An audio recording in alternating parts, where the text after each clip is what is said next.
গাজীপুর এবং ময়মনসিংহ থেকে যুক্ত হচ্ছেন আমাদের সহকর্মীরা। শুরুতেই গাজীপুর যেতে চাই রফিকুল ইসলাম খানের কাছে। রফিক, আহতের সংখ্যা বেড়েছে কিনা জানাবেন, আর এই হতাহতের জন্য আসলে কাকে দায়ী করা যাবে?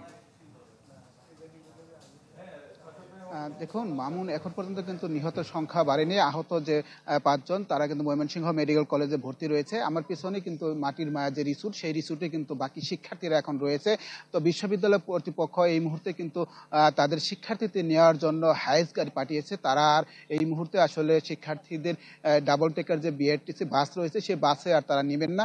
আমরা দেখছি একে একে করে আসলে বিআরটিসির যে হাইস গাড়ি রয়েছে সেই সমস্ত গাড়ি কিন্তু রিসোর্টের ভেতরে প্রবেশ করছে। তবে আমরা কিন্তু যারা গণমাধ্যম কর্মী রয়েছে তারা রিসোর্টের বাইরে রয়েছে, ভিতরে কিন্তু আমাদের যেতে দিচ্ছে না। আমরা কিন্তু বিশ্ববিদ্যালয় কর্তৃপক্ষের সাথে কথা বলতে পারি নাই এবং দু একজন শিক্ষার্থী যারা বের হয়েছে তাদের কাছে আমরা জানতে পেরেছি সকালবেলা ইসলামিক ইউনিভার্সিটির 460 জন শিক্ষার্থী তারা কিন্তু 5টি বিআরটিসি যে ডাবল টেকার বাস রয়েছে সেই বাসে করে মূলত পিকনিকে আসছিল শ্রীপুরের এই মাটির মায়া রিসোর্ট যে রিসোর্টটি রয়েছে সেই রিসোর্টে আসার পথে কিন্তু পথের মধ্যে একটি বাস তাদের বিদ্যুতায়িত হয়ে যায় এবং সেখানে কিন্তু 3 জন আসলে যে মারা গিয়েছে এবং বাকিরা কিন্তু আহত হওয়ার পরই স্থানীয়রা তাদেরকে উদ্ধার করে ময়মনসিংহ মেডিকেল কলেজ হাসপাতালে প্রেরণ করেছে এবং সেখানে কিন্তু 5 জন চিকিৎসাধীন রয়েছে। আমরা শতটুকু আমরা জানতে পেরেছি এবং এই ঘটনার প্রেক্ষিতে গাজীপুর জেলা প্রশাসনের পক্ষ থেকে কিন্তু একটি তদন্ত কমিটি গঠন করা হয়েছে এবং আমরা আইন শৃঙ্খলা বাহিনীর সদস্যদের সাথে কথা বলছি। তারা বলছে এই বিষয়টি তারা খতিয়ে দেখছেন এবং যারা দায়ী হোক না কেন তাদের বিরুদ্ধে তারা আইনগত ব্যবস্থা গ্রহণ করবে। তো এখন পর্যন্ত এখান থেকে এই ছিল সর্বশেষ খবর।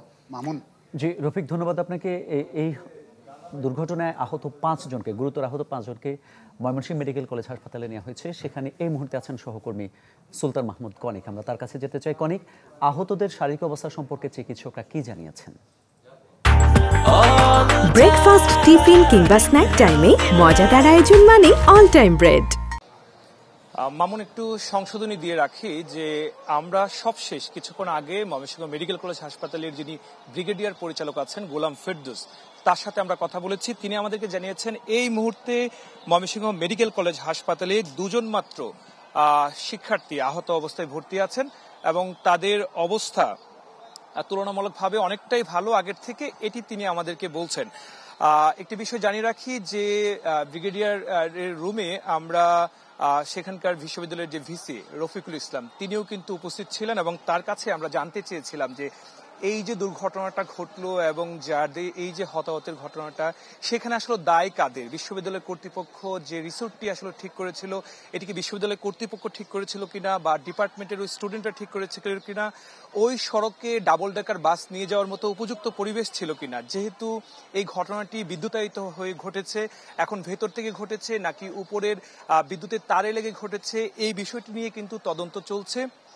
তিনি আমাদেরকে জানিয়েছেন যে আসলে ওই সড়কে যদি ডাবল ডেকার বাস নিয়ে যাওয়ার কোনো অনুমতি না থাকে, রিসোর্টের এলাকায় যদি ডাবল ডেকার বাস নিয়ে যাওয়া হয়েছে এবং এই ঘটনাটি ঘটেছে, এটি আসলে কিভাবে ঘটলো তিনি আসলেই বলছেন যে এটি আসলে তারও জানার বাহিরে। তবে এটি নিয়ে তিনি বলছেন যে ভবিষ্যতে কখনো কোনো সময় যেন অন্ততপক্ষে এভাবে আর কারো প্রাণহানির ঘটনা না ঘটে, অন্ততপক্ষে সড়কের কোনো ধরনের খামখেয়ালিপনার কারণে সংশ্লিষ্ট কর্তৃপক্ষ যারা আছেন, যারা এই বিদ্যুৎ নিয়ে কাজ করেন, তারা যেন আরো সচেতনভাবে এই লাইনগুলি টানেন, সেই বিষয়গুলি তারা বলছেন যে আর কোনো মায়ের কোল যেন খালি না হয়, কোনো শিক্ষার্থী যেন এভাবে অকালে তার মৃত্যুবরণ করতে না হয়, এই বিষয়টির কথা তারা বলছেন। এখন পর্যন্ত 2 জন ময়মনসিংহ মেডিকেল কলেজ হাসপাতালে ভর্তি আছে আর 3 জনের মরদেহ আছে। মামুন, ধন্যবাদ আপনাকে।